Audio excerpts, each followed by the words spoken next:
नमस्कार, मी पंजाब बॅक हवामान अभ्यासक मुक्काम पोस्ट गुगळी धामणगाव तालुका शिरूर जिल्हा परभणी. राज्यातल्या सर्व शेतकऱ्यांना सांगू इच्छितो, आज आहे 2 ऑक्टोबर 2024.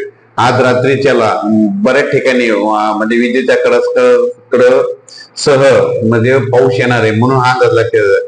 सर्व शेतकऱ्यांना सांगू इच्छितो की म्हणजे सांगायचं झालं तर सातारा, सांगली, सोलापूर, कोल्हापूर, कोकणपट्टी, पुणेपर्यंत, त्याच्यानंतर इकडे नगरपर्यंत, धाराशिव, त्याच्यानंतर सोलापूर, त्याच्यानंतर लातूर, बीड, परभणी, नांदेड, वाशिम, पुसद, यवतमाळ पर्यंत आज म्हणजे बऱ्याच ठिकाणी विजेच्या कडकासह भाग बदलत पाऊस पडणार आहे, सर्वदूर पडणार नाही, म्हणून हा अंदाज लक्षात येतो.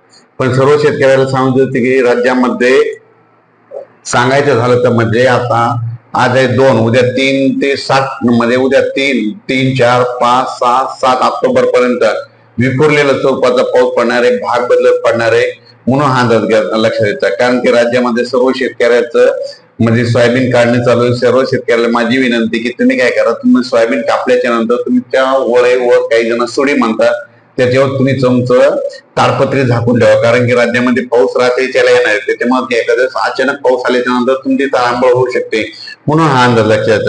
राज्यातला हा पाऊस सांगायचं झालं तर इकडे नाशिक जिल्हा, इकडे संभाजीनगर, इकडे जळगाव, त्याच्यानंतर हे जालना जिल्हा, परभणी जिल्हा, नांदेड जिल्हा, हिंगोली जिल्हा, वाशिम जिल्हा, इकडे मुदखेड, मनमाड या भागापर्यंत पडणार आहे, म्हणून हा अंदाज लक्षात येतात.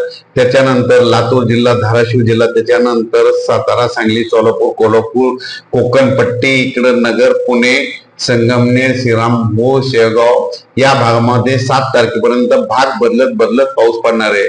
आणि कमी प्रमाणात सांगायचं झालं तर अमरावती, अकोला, वर्धा, नागपूर, भंडारा, गोंदिया, बुलढाणा या भागामध्ये एवढा काही मोठा पाऊस पडणार नाही, तिकडे एवढा म्हणजे जास्त पडणार नाही, त्याच्यामुळे त्यांना काही एवढी घाबरायची चिंता नाही, म्हणजे काही गरज नाही, त्याच्यामुळे हे अंदाज लागतात. पण सर्व शेतकऱ्याला सांगतो की राज्यामध्ये सांगायचं झालं तर नांदेड जिल्हा, लातूर जिल्हा, बीड जिल्हा, परभणी जिल्हा, धाराशिव, त्याच्यानंतर सातारा, सांगली, कोल्हापूर, सोलापूर, नगर या म्हणजे जिल्ह्यामध्ये म्हणजे जरा पंढरपूर या जिल्ह्यामध्ये जरा चांगला पाऊस पडणार आहे, म्हणून हा अंदाज लक्षात. कारण की त्यांच्या सर्व शेतकऱ्यांचं सोयाबीन काढणी चालू आहे.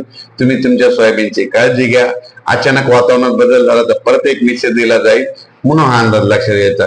आणि हा पाऊस रात्रीच्याला येत असल्यामुळे त्याच्यामध्ये विजेचं प्रमाण असल्यामुळे स्वतःची काळजी घ्यावी, हे देखील सर्व शेतकऱ्याला सांगू इच्छितो.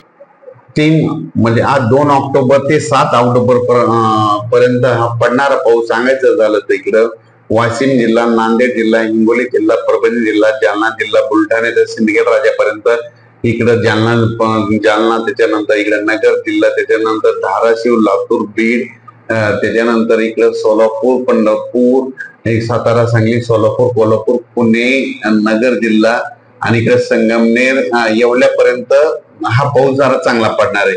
जास्त काय म्हणजे वरती जास्त जाणार नाही, म्हणून हा अंदाज लक्षात येतात. म्हणून या सर्व शेतकऱ्याचं सोयाबीन काढणी चालू, त्यांनी काय करा, आपण आपल्या पिकाची काळजी घ्यावी. अचानक वातावरण बदल झाला तर लगेच एक मेसेज दिला जाईल.